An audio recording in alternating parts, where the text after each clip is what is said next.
another summer concert series coming up. Yeah, it's been a while, actually. It's very strange. Oh my goodness. Has it been since 2019 since we did a summer concert series? Yes. My brain can't even fathom that. It doesn't even believe that that's real. Yeah.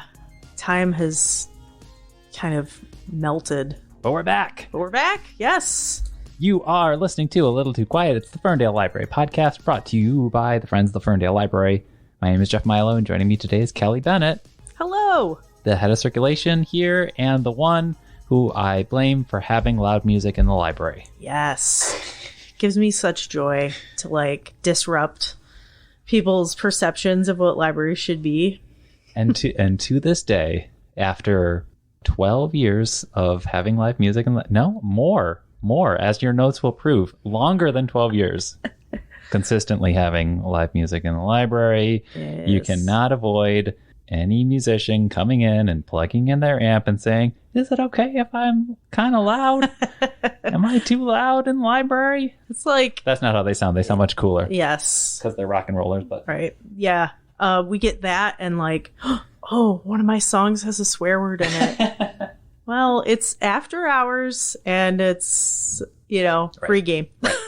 Right. The most recent concert we had, which was in March, depending on when you're listening to this, featured the folk duo Giacomo, and they asked that same question.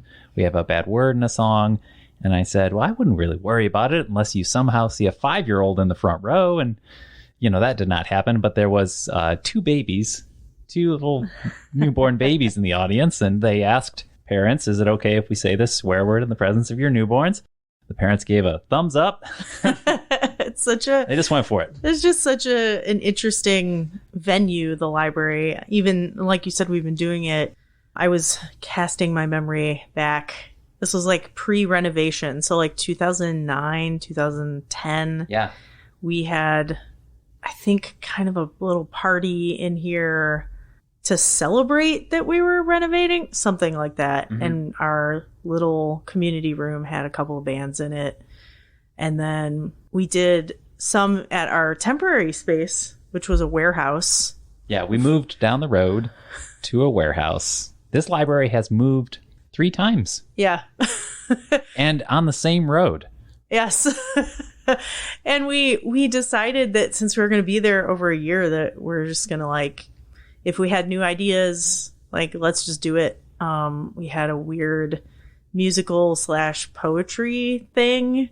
There was a musician that had sort of a interesting friendship with that was oh, can we do this here? And their performance was very strange, but everyone seemed okay with it. But attended. Folks showed up for it. Oh, yeah. In the old BD's Mongolian barbecue, warehouse, clearly boardroom. And then the logo was still on the wall and everything. It really was. The biggest highlight musically over there, we had the Beggars do a Halloween show. And it was such a blast. And there were 5-year-olds in the front row. There really were. And they changed the lyrics of their songs to be about candy and Halloween. Instead of girls or partying or beer. It was very sweet because these guys were definitely party dudes. Right. But they knew their audience, they knew their venue, and it was such a good time. They're all a bunch of Andrew WKs. They have that aura, but they're also sweethearts. Yeah. But yeah, the library is still kind of a strange venue, even though we've been doing it a long time. Right. We have people who have performed here that I think have kind of spread the word to other people that they know. Yep. So we'll get submissions. Mm-hmm. When I used to, way back when I ran the thing by myself, which was as an older person now, I'm like, how did I ever do this? I'd work 13-hour days here because we didn't have enough people to cover. Right. So I'd work a full shift, help close the library down, and have 2 bands in, right, which I would wrangle all by myself and not get home until 10:30. And in the midst of that, you maybe had just 1 hour break, and that's it. Yeah. So, yeah. And we're on the premises. It was wild. But I was so grateful to be able to do something like that. And it has morphed over the years into a variety of things. Mm-hmm. we started with First Stop Friday. That's what it's been called for a while. And then we stopped being open on Fridays for a while because of budget cuts. And we moved it to start here Saturday. But same idea. And we still got to have shows, which was great. And then the summer concert series, which for a while was funded by like cupcake sales. But now classic library style. Yeah. And yeah, the summer concert series has always been kind of dear to me because it was like a chance to go a little bigger, use the outdoor space. Well, specifically, they are on weekday evenings. They're on Tuesday evenings. So we've been hosting concerts for so long. You've been hosting concerts for so long, usually on a Friday night or a Saturday night. And you'll usually get a kind of more of a specific clientele, usually the usual show-going crowd, 20s, 30s, kind of the hipster crowd, kind of the artsy musician crowd. Yeah, people who might otherwise be at a bar. Right. But on a weekday. Yeah, we get such a cool cross-section. Exactly. We would still get some of those people who might also check out a show at a bar, but, you know, you get folks who are a little bit older. You get kids, families, people from a wider, like, geographical area because we tend to get acts that are maybe a little bit more well-known. Although, you know, sometimes the Friday and Saturday shows were. But, you know. It's summer. The sun is out longer. It's early in the evening. And we can bring some really wild, cool things because we have more money to spend for that one. When we talked about doing this episode, you reminded me to not forget about the Tycho Drum group. That's right. That is a specific Japanese style of drumming, and they are rather large in diameter and rather voluminous. Yes, Ryan Tycho. And when Jeff and I started partnering for all of these shows, he's got more connections in the music world than I do, but I usually will be like, let me pick one because I'll usually have something. Usually an eccentric one. Yes, I like to pick weird things. And like, let's get this big drumming thing. And these drums are, I mean, the one of them probably wouldn't fit in the room we're in right now. Think about it. So they cart this thing in, and the stick looks like a baseball bat that you play it with. It's two hands. I have a really epic photo of like posing with it. And we had people coming in saying like, I could hear it from the parking lot. And there was like a little bit of me that was embarrassed because I'm sure in the inside of the library it was a bit loud because these are held during open hours, usually Tuesday nights, like 6:30 to 7:30. But there was also a part of me that was like gleeful and saying like, it was just an hour over the course of the summer. Like, and we did something really weird and cool. And it was really fun. Everybody enjoyed it. People got a chance to try out. And they're like, they also had a school in the area where you could go learn to do it. Yeah, that was one of the highlights. There was a dancing group the same year that we had Nadir Amwale and Musique Noire. I'm forgetting that. What is it? Bacchini? I'll have to look that one up. Yes. They're also amazing. Yeah, that was another one that I think maybe I was like, let's get something. Every once in a while, I like to throw some dancing into the mix because I've had some really cool experiences, just not even for myself, but like watching patrons just kind of come out of their shell and start dancing. And these folks, they had clearly like taught kind of cultural classes about the dance they were doing, and they were so welcoming. They had an audience full of Midwesterners speaking some words in African languages and getting up and doing some of the moves and just so sweet and really engaging. And we got to do some dances, and it was really fun. Bacchini via Congo. That's it. Congolese drumming, Congolese dancing. And that wasn't going to be an act that was contained to a stage. They were kind of coming right up to the crowd, interacting with the crowd. It was so good. We were so lucky the weather was beautiful too, so people could spread out. And when we have the shows in the courtyard, it's fun because, you know, people walking by on the street or going to downtown, I often see them like kind of look over their shoulder. Sometimes they'll walk over and be like, what is happening over there? Like a library thing is happening. Right. Come on over. Mm-hmm. We've had Detroit Party Marching Band here 3 times. Twice invited. Yeah. Speaking of crazy things, in 2013, if you guys are old enough to remember, a lot of people I've approached on our staff who are way younger are like, what's Blowout? Right. There's a thing called the Metro Times Blowout that for years and years was a music event in Hamtramck, Michigan, that would be spread over all the tiny little bars that city has. And you would just go for 15-minute sets to, a multitude of bars, and just really great way to find out about music in your area. I'm sure Jeff did the same thing. Do I wear a coat or do I not?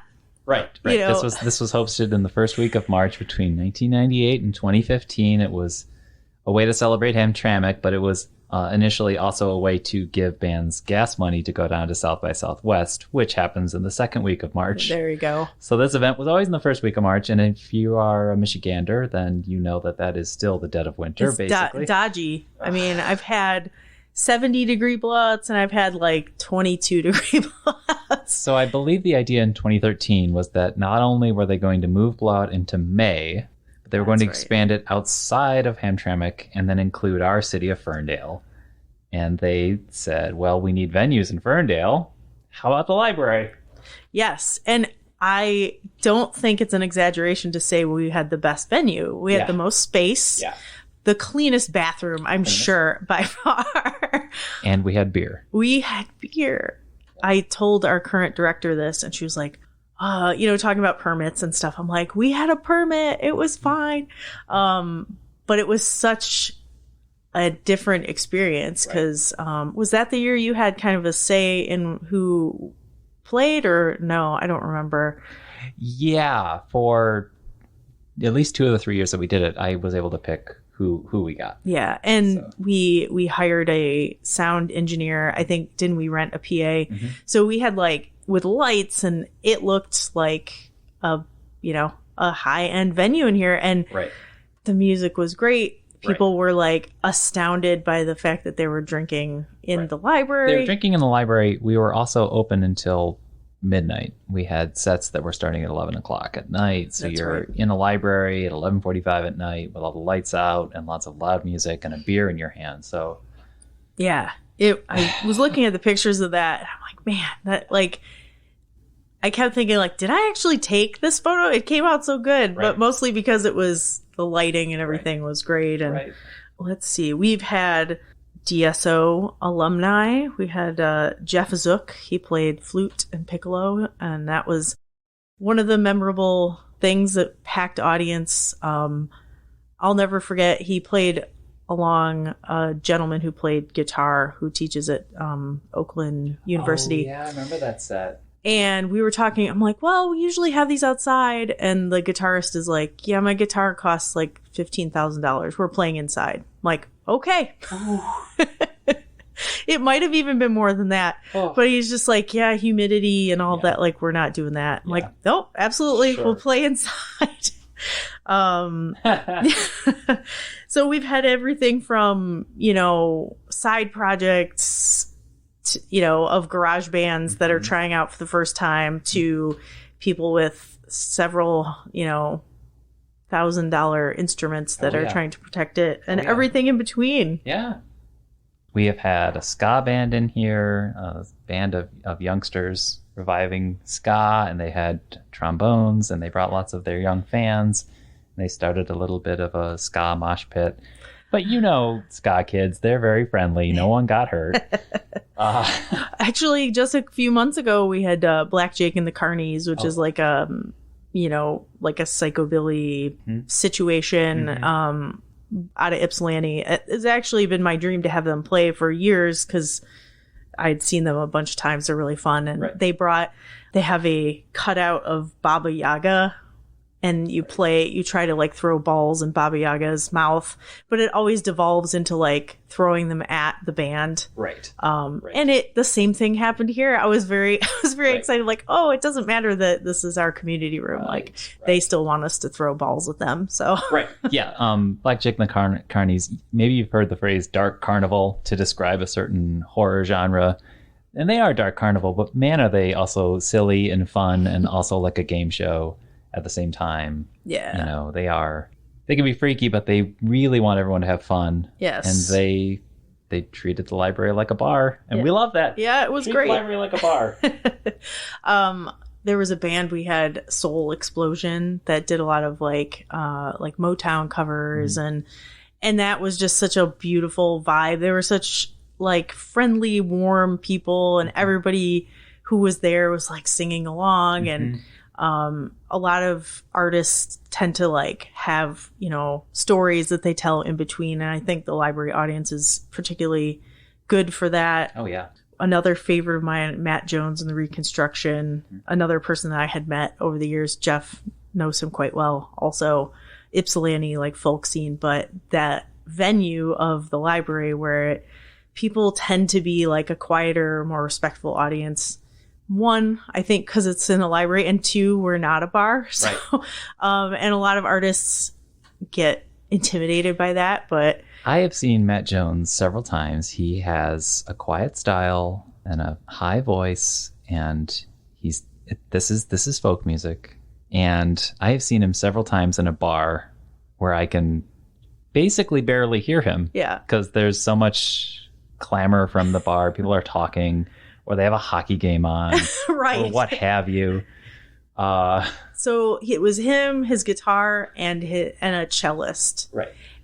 And I'm sure the hair on my arms was sticking up the entire hour that they played. It was just so beautiful, and he got to talk about his music, and people like asked questions. It was awesome.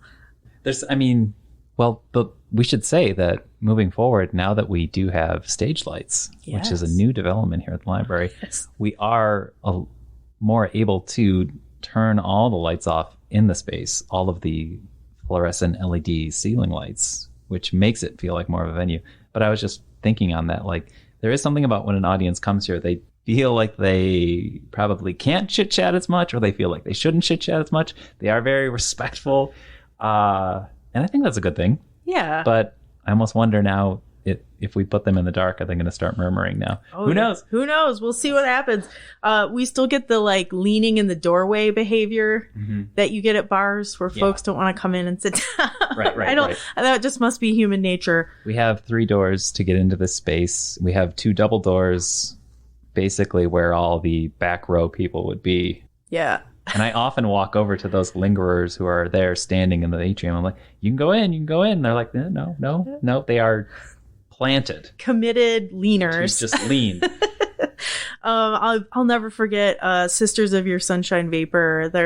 Some of those guys are friends of mine. They're a very psychedelic band. There's lots of electronics usually involved. And they did an acoustic set, which I don't know that they've ever done since. Yeah, heavy drums, heavy on guitars, pedals, lots of distortion, and visual effects too. And then it's so cool kind of see it paired back. Yeah, their drummer, I think, just had one of those wooden box drums, and it was such a cool. I think it gave them a chance to sort of get down to the core of what, their lyrics, what the music is, and talk about it with the people in front. They seem to have a great time with it too. Yeah. And going from something small like that to like, do you remember Dan John Miller and how there were so many people that like the hallways were full? I was going to bring up Dan John Miller, and in my mind's eye of the memory, the entire city of Ferndale was here. That's how I remember it. I think you were kind of officiating that one, and I remember I couldn't get anywhere close to it. I was trying to take pictures, and my administrator like panicky sense was like, people aren't going to be able to get out, and this, and it was just like, Jeff's like, just let it go, like it'll be over soon enough. Just people will figure out, like, And folks didn't even really seem to care whether they could see it. It was such a occurrence, you know. Was that the same summer we had Jill Jack? I think Jill Jack was the year prior. Yeah. But a similar kind of big turnout, and she's such a sweetheart. Yep. She ended up doing a songwriting seminar with us too, right? That's right. Yeah. The next year. And this was something I had completely forgotten about. There's a local group called Cello Bella who did a holiday show that they proposed to us to do. And it's not usually something we do, but we went, what the heck? And it was such a beautiful, like, it really like warm. You could see people just kind of like warm up middle of winter, just like, oh, it's like songs everybody knows. And they're such like consummate performers and like sweet. They're very versatile, and it felt kind of organic, and that they chose to do it, and that they were bringing their own enthusiasm to it. Because it is kind of nice to have the opportunity to have holiday music, but you don't want to like force an artist. You don't want to call up an artist and say, could we book you in December? And do you mind like squeezing in some holiday music in there too? Right. But you also don't want to get like a Pentatonix knockoff. Right. So it felt so cool to have these classically trained, amazing musicians. Yeah, they did these beautiful, you know, renditions and, you know, some rarer songs that they would talk about. And it was, I think the moments that always get me with these shows, because I'm famously kind of stoic about a lot of things. But if you look over at the right time during a show, especially if it's something that's getting an audience, you know, the audience going, I might be tearing up. There's been a couple of the Irish bands that we've had that come out and people are clapping and singing along. That always gets me. Yeah. You know, the impromptu like dancing that occurs occasionally, you know, both kids and adults. Yeah. And just, you can see people you can see the energy sort of like flow through the room, and people are really enjoying it. And, and I like to see the people before and after the show, oh, I didn't know you did this. How long's it been going on? And you're like, 10 years or, you know, however long. And they're like, wow, really? Like, didn't know you could do something like that here. And so it feels like you're reaching people either in a way that they didn't expect to be reached, or people that just would not have come out. Right. And now they have a new impression of what a library is like. Right. And I think that helps, like, libraries in general to get a different, you know, sense of who they are out there. You know, we've got a lot to offer, and so do other libraries, you know. And you never, as you can tell, you can never know who you're going to see at the library. Two feathers in our cap, I'd like to say, is that we had the High Strung perform here the year before they became the Shameless Band. That's right. So obviously the whole world knew them because they saw them on Showtime weekly. Yeah. But we had them the year before, just saying. we had hip hop duo Pasalacqua here before they were Kresge Fellows. So yeah, you never know. You never know. Yeah. So the High Strung, did they play our grand opening? They played the grand opening, yeah. That's right. That was a wild day. There was a lot going on in general, but we also had bands in two different sections of the library. So it was literally like running back and forth with a PA. Yeah. I had the Pop Project play that. That's right. I love the Pop Project. Probably most people aren't going to know who they are, but shout out to Dave Lawson, DJ Dave Lawson. Yes. Dave Lawson of many bands in the area. Yeah. That was, you know, a dream of mine to do that. But yeah, the High Strung, I'm sure their history is famous now, but they had sort of famously toured libraries around Michigan before that, and then they extended it to the country. Right. And so they're kind of a natural, like, library band reach out. And the thing about that, they toured libraries in the mid 2000s. Fun fact, you can still find their archived episode on This American Life. They're on This American Life. But the interesting thing is that when libraries were booking them, the gist of it was they were booking them for a youth program, and fingers crossed, hopefully a teen program. And it was like, a rock and roll band is coming, teens. Hey, fellow teens, don't you think it was cool? Like, kind of like patronizing them, you know, placating teens. Look at, libraries are cool.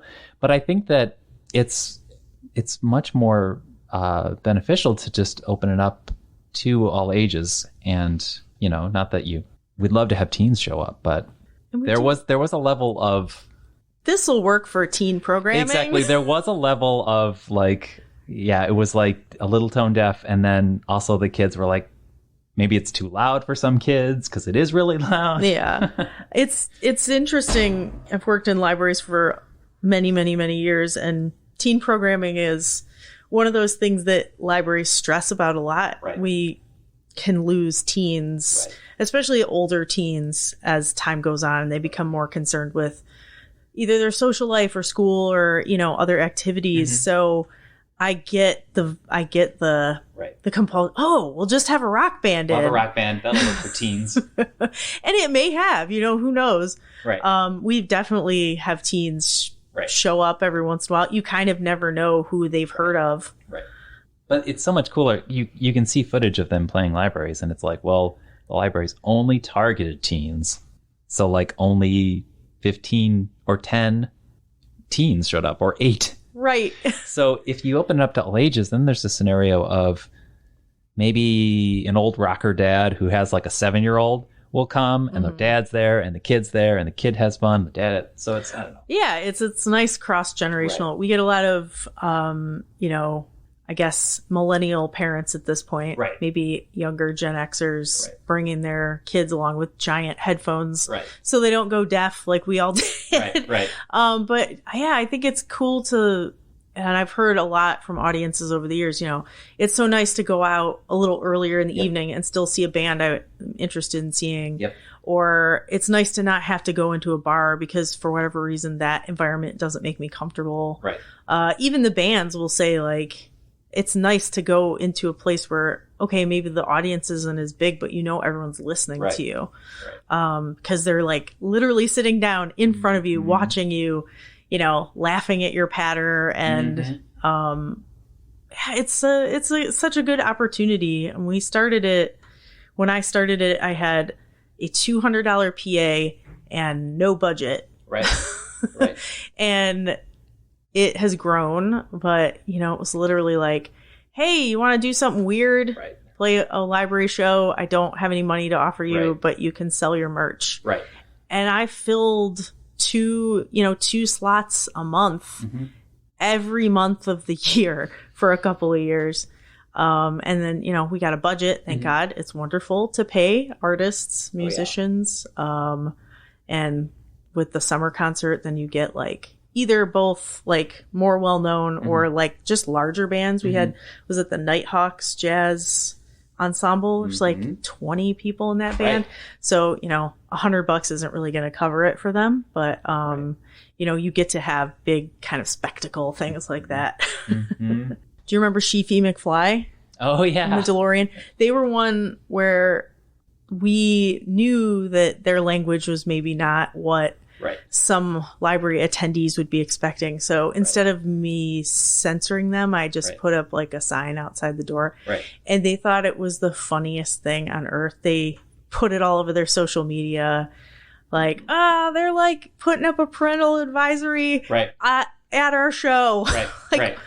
That's kind of the in-between that I, right, could come up with. Right. Because I didn't want to tell them you can't play this song or you can't sing this. But, you know, yeah, the series had been going on long enough that, you know, there was people who would just come to every show. Sure.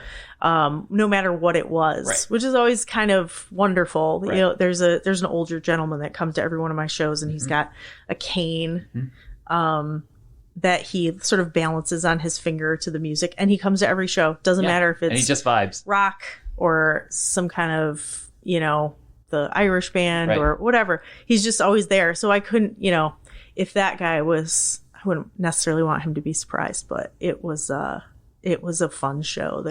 That was either 2010, if not earliest 2011. Yeah, it was a while ago. And so now Sheefy McFly, who is Tashif Turner, is now a basically world famous artist, if not extremely Detroit famous artist. His murals are everywhere. That's right. But we had him when he was just this up and coming hip hop artist. Kid. Yeah, exactly. Yeah, it's been such a cool history. I'm sure I'm forgetting like so many of the events that we have had, but I have a couple memories to trigger. Yeah. When we did invite the Detroit Party Marching Band, they played a full 40-hour set, and this is a marching brass band. It is a full thing, but they will do, Lana Del Rey covers or stuff. I think it's high energy. And I remember when they finished 40 minutes, they decided to just start marching through Ferndale, and they just went on their merry way like a bunch of wild Pied Pipers and marched down 9 Mile and just kept the show going, even though we wrapped up. Yeah, I feel like some of the audience followed them too. Yeah. That was our experience with their band. Each one was different. Mm-hmm. They came out for the Blowout. They crashed our show. Right. So that was very chaotic. Right. It was crammed in the community room, and they were like gone before you knew it. Then we invited them for a summer concert series outside. And they could move around. But the third show, which was celebrating our 90th anniversary, we had them inside, and we used the entire library space, which is an incredible amount of square footage. And yet there was still so many people in the audience. It did feel as though the band couldn't move as much. Yeah. They felt like they were actually had to stay seated like a symphony orchestra, which is strange for them. Yeah, it was they're such a good time. I've never been in an audience for them and not seen everybody like smile. Right. Such a fun time. Yeah, I was thinking also about when we had Musique Noire, which is a quartet of amazingly talented ladies who play, cello, violin, viola. It's an orchestral group. They also play soul music too. And we had them, and it looked like there was going to be rain. You obviously don't want rain on violins. So it was really sweet and very generous of our neighbors across the street, Go Comedy, happened to have nothing going on that night, and they let us basically move our entire operation into their theater, which is about 200 feet. Yeah. It still took some effort, but... running back and forth from I probably got more than my 10,000 steps in that day, just like, what do you need? Oh, okay, we've got that back there. Like, running back and forth. And I can't remember. It was because it was either the primaries or some sort of election situation. We could not have the show in our building. We were setting up as a polling location. Yes. So there was equipment everywhere, and that room was locked. We couldn't do that. So it was so sweet to have Go Comedy help us out and really. And I feel like it got filmed wasn't there Kresge Foundation video being filmed too? So actually that probably worked out better for them. And it was a great show. Yeah. And, that shows like if you make connections in your community, we had been cooperating with Go Comedy for years for our Ferndale Reads program, where they would do an improv skit based on whatever book we picked, which is such a genius idea. But they, they were like, well, okay, like we'll probably sell some cocktails, and why not help out our neighbor when we're in a pickle, you know? Right. And it worked out great. It was so fun. Once I, stopped having a heart attack about having to do it, I enjoyed myself. Oh, man. Good vibes. So, we should talk about the bands we have coming up. Yeah. And I hate to jump to the end of it, but you mentioned that you always like to get eclectic bands, and I think we do have to start at the band that's ending this, which is Gesundheit. Oh my gosh. Which is probably, actually, I should say that's probably not an eclectic band. They just have a great eclectic name. Such a good name. They're playing classic traditional klezmer music. They're all very talented, but I just love that name. Yes. And klezmer music, I mean, I don't think it's super widely known, but those people that like it love it. Right. It's just got such a almost funky, happy vibe. Even if you don't know it, if you're exposed to it, I think you fall under its spell fast. Yeah. Sure. Yeah. Lots of clarinet. Lots of clarinet. Some whatever that. I think it's a baritone sax or some kind of alto sax or a soprano sax. Anyway, there's a saxophone. There's a ton of these guys, so it's harmonica, accordion. A great show. That one's in August, right? Yeah. And then we've got Django Phonique. Django Phonique, which is some amazing musicians from the Ann Arbor area. They are those kinds of musicians who have had either guitars in their laps or seated at pianos since age 2. Virtuoso players, and they are playing that Manouche jazz style of Django Reinhardt. Yeah. That's swing kids, man. Yes, indeed. Yes, indeed. Old string band, late 30s swing band revivalists. And just like, again, a nice summer vibe. Yeah. I know they've played outdoor shows before. It's one of the reasons I was like, oh, they will definitely be able to play our outdoor show. So looking forward to them. And then in June, we've got Nessa. Very versatile. Yes. World music, jazz music. They kind of throw all kinds of genres in there. Yeah. So I think we always kind of accidentally come up with a theme in the summer. And I think our theme is jazzy. Jazzy. It's jazzy. It's not traditional jazz. There's just jazz elements woven throughout. Yeah, I'm really looking forward to getting back into the swing of doing those shows. And I think this community in particular is looking forward to it too. We've always had really good turnouts for these and just a lot of joy and looking forward to it. And after, a couple of years of taking some time off, it's exciting to be able to offer it again. We've dipped our toe back in with our First Stop Friday shows, but the big summer ones are what really bring scads of people out and, bringing their picnic lunch and sitting on the lawn and just lawn chairs. Yeah. It's such a good feeling to provide that. Feel like you were a part of something bigger. Yeah, because we have this nice little patch of green space, and when you sit down at it, all throughout your periphery, you feel as though you are in downtown, but you also feel like you're at a little tiny park. Little tiny park where there's music happening. Yeah. And you can usually hear it within the library too. I was telling one of our newer youth librarians, Mary Graham, who I think she's been on the podcast before. Like, if you're in the youth area, you're gonna hear and it's outside, you're going to hear it, you're going to see it, and you can stay nice and cool if it's hot outside and enjoy a concert. Yeah, it's been a journey. I look back nostalgically, but I'm also like so proud of how it's developed. I really love partnering with Jeff on it. We both have our own musical tastes. He's got lots of connections. We kind of come up with good ideas together and it's nice to have a teammate, to, even if it's just to lift a speaker onto a stand or. And I'm just so glad that you did this because it helps just defy preconceptions about what happens in a library.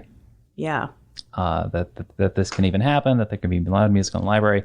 What was really fun about the last event, which, may or may not have gotten a boost in attendance because we were able to put it into a print newsletter that went to literally everyone's porch. But folks came out and they saw, admittedly, an acoustic folk band, which is, despite how amazing and talented they are, probably exactly what people think play in libraries. Right.